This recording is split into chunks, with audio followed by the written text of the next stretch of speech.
Short position and short activity reporting by institutional investment managers has just hit the Federal Register. This is the transparency rules that Gary Gensler has been fighting hedge funds with and now has an effective date of January 2nd, 2024, which happens to be the end of the quote-unquote Santa Claus rally. Well, will that Santa Claus rally be prolonged for these squeeze plays? Well, maybe not, because it seems as if they are already attempting to potentially build loopholes. In today's video, we are going to talk about it. We're going to talk about AMC, GameStop, as well as some additional stuff in today's video that you have to pay attention to. So all I ask in return, of course, please hit the like button. It helps me out. It's free. Get us to 18,000 subscribers. Watch the video all the way through. And yeah, let's get into it. So that is right. The transparency rules are on the Federal Register now by the SEC and will be effective January 2nd of 2024. However, the CFTC approved proposed amendments to regulations regarding real-time public reporting and swap data record keeping and reporting requirements, allowing a unique product identifier and product classification system, UPI, to be implemented. This UPI to be used in swap record keeping and data reporting for the interest rate, credit, foreign exchange, and equity asset classes. You guys let me know if you think this is going to affect it, if you think this is going to give hedge funds short sellers a way out of reporting, or it could just be a completely separate thing. Moving on, Vanguard just loaded the boat on AMC. Over 8.5 million new shares purchased on September 30th, but it was reported today in their 13F. 13.6 million total shares at an average price of $67.25 with a market value of $108.7 million. Is Vanguard lending for now and recalling later? Well, this could be a possibility. AMC also had a $1.36 million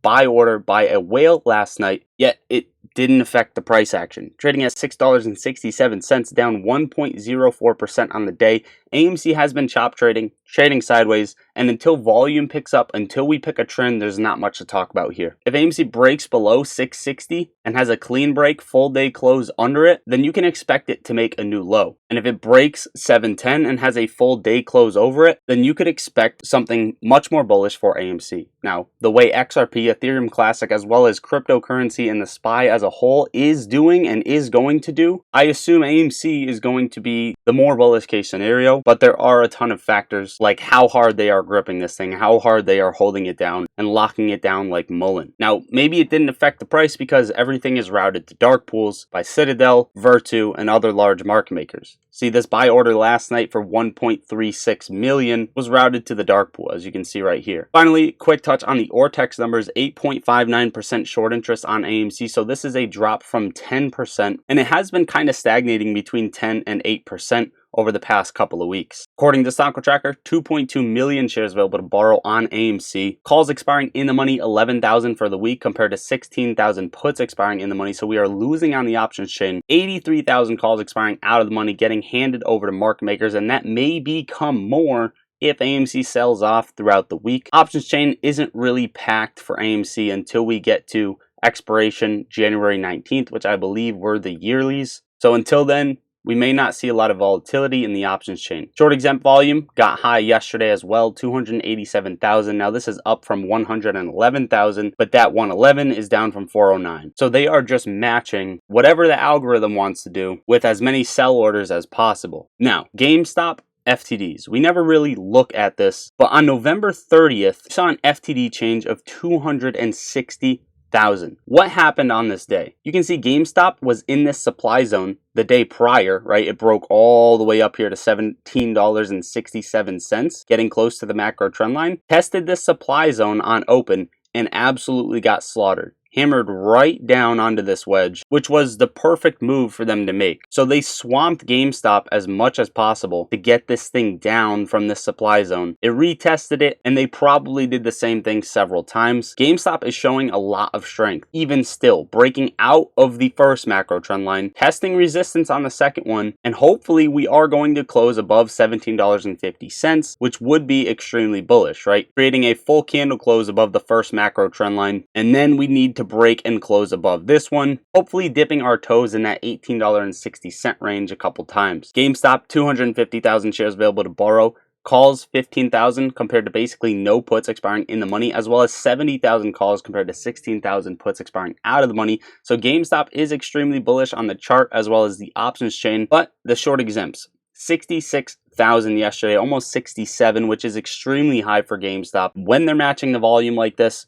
you know that chances are they are probably going to bring this thing back down pretty soon. Not a good thing to see. They are just killing these stocks and the SEC isn't doing anything about it. Now, the Disney app, AMC's competition somewhat, right, has been removed from many Tesla vehicles as part of a holiday software update. This comes just weeks after Elon Musk accused Bob Iger of blackmailing him at a live interview. It is believed that this is retaliation from Elon Musk after Disney stopped advertising on X, and 68.5% of 90,000 people said that they canceled their Disney subscriptions. If you guys canceled your Disney Plus subscription, let me know in the comments down below. Moving on, the state of Tennessee is suing BlackRock in a first of its kind of lawsuit alleging that they violated consumer protection laws by misleading investors about their money being used to fund ESG, which is no surprise that BlackRock uses the money that they say they're going to use it for something else. Couple things on top: leader of multiple pump and dump security fraud schemes sentenced to 30 months in prison, as well as the founder of ticker symbol NKLA being sentenced to 4 years in prison for defrauding investors. Now, before we get into some additional stuff, guys, I'm going to ask you to please hop in the Discord, come talk with me. You get my trades as soon as I take them. And also, there's just the most amazing people in here who talk stocks all day long and want to become financially free, just like you and me. Basically, a big group chat who talks stocks and crypto. So get in there, repost gains, post losses, and it's a coffee a month. I'm not overcharging like these other YouTubers for their Discords. Also, if you want up to 15 free stocks, each valued up to $2 grand per stock. So yes, a chance at $30,000. Realistically, probably around $1,000 or $500. Either way, it's free money. On top of that, you're earning 5.1% APY on your uninvested cash, as well as getting free level 2 order book data, access to trading options, going long, going short, and viewing other exchanges. I know it sounds too good to be true, but thank you, Moomoo, for making this happen. Again, to get these benefits, use my link, sign up for Moomoo, and make a deposit into your account. It can literally be $1, and you will slowly start earning benefits the more you deposit. Both of those links are in the top of the description, as well as pinned in the top comments. And also, I posted a video earlier this morning in pre-market. This penny stock is contesting China's lithium sector. Make sure to go watch that if you are interested in a penny stock. Now, Citibank sees a big year for stocks in 2024, with the S&P 500 finishing at 5,100. Now, Citibank, we're not the biggest fan of, but if you agree with that, drop a rocket in the comments down below. However, on the flip side, for the technical analysts out there, the S&P 500 is now trading with a daily RSI of 81, by far the most overbought level in years. The last time this happened, on September 2nd of 2020, the day before the S&P 500 fell 11%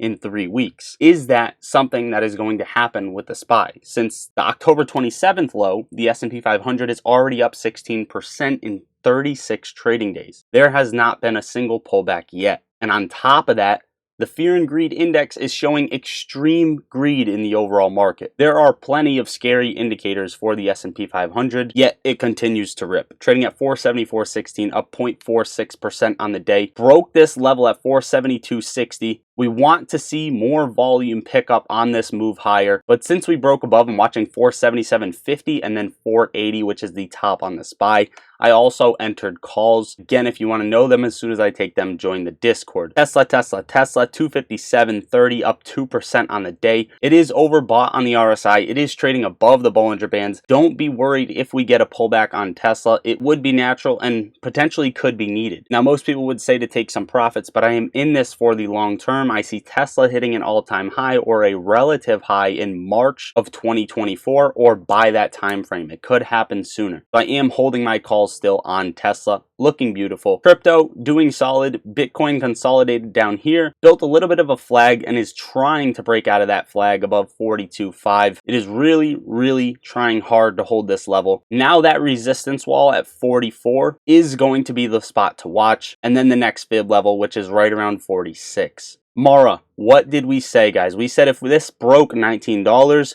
you could see it come all the way up between $24 and $26. And now we're trading at $22.36 right after it smashed through $19. Mara is extremely bullish. Be careful, it could be overbought, but either way, I'm watching for this box for the next levels on Mara. If it does start to sell off, I'm watching for a base at $19. It's as simple as that. I would have a stop right below 19. and then ride this thing all the way up between 24 and 26. Once we break above 26 to 1.618, we will reevaluate from there. Now, Riot trading at $17.53, testing the 786 on the fib. I saw this testing the 618 on the fib and ended up entering for the trading challenge at $16.30. Wrote it up this morning and then sold for about a 7% gain on Riot. In my opinion, once Riot breaks this level at $17.75, I'm watching the box at $18.65 to $19.20. Those are the levels I'm watching for Riot. And speaking of the trading challenge, we are now sitting at 325.75. I let go of 8 of 12 shares on Riot, so we now hold 4. And Carvana, we are up a nasty 50% on this play. So we did take 1 loss so far, but as of right now, we have consistently been building this very, very small account. And what's so awesome about this, if you don't know, is you just copy my trades by pressing the click of a button. If you use the third link in the description and follow me on Frenetically, you're going to get a Discord alert as soon as I trade. So if I enter Riot, it's going to pop up in your Discord and you just press copy and you will be in the same exact trade, which is absolutely insane. I suggest you go watch the trading video so that you can map it all out and set it up. It takes about 3-4 minutes to get everything set up. You guys can be making these gains too with much larger accounts. I'm going for percentage gains since this is a very small account funded by Frenetically themselves, and you could fund your account with much more and take these gains with much larger profits. Carvana doing nasty. Glad we entered Carvana. I'm just going to continue to watch it before I sell. I'll probably set a stop loss on this, but this is what I got for you for today's video. Hopefully you enjoyed watching or found value out of the video. Go watch the video earlier that I posted on a penny stock. I love you all. Lottery Stocks out.